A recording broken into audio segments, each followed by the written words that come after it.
सुल्तान Salahuddin Ayyubi एक कश्वर कुशा जर्नैल ही न था, बल्कि इस्लाम का एक सच्चा ईमानदार खादिम और मुबल्लिग भी था।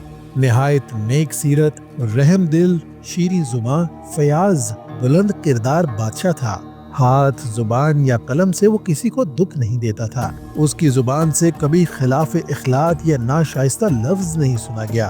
उसका दरबार अरबाबे इल्म व फन का मरकज था। अस्करी मसरूफियात के बावजूद रफाए आमा के कामों में भी बड़ी दिलचस्पी रखता था। काहरा का किला उसके तामीरी कारनामों का एक नादिर नमूना है। उसका कातिब इब्ने शदाद था, जिसने बाद में उसकी सवार हयात मुरतब की।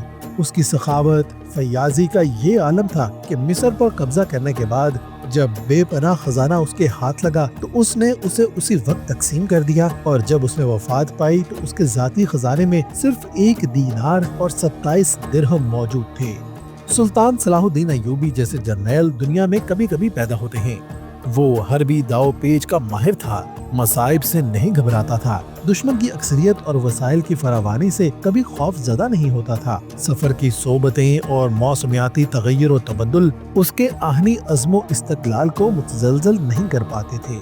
जितनी ज्यादा मुसीबत आती, सुल्तान का हौसला उतना ही ज्यादा हो जाता था।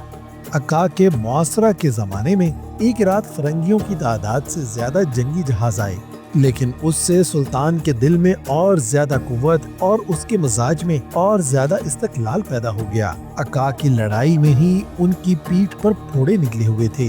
बैठकर रोटी नहीं खा सकता था, लेकिन शौक शहादत और हुमैत इस्लामी की वजह से घोड़े की पीठ पर सवार रहा और फौजी क़यादत के फराइज़ सरअंजाम देता रहा। ऐसे जर्नैल अब नापैद हो चुके हैं। जब हम खिलाफत का सुनहरा दौर बहाल करेंगे तो फिर से ऐसे जर्नैल देखने को मिलेंगे।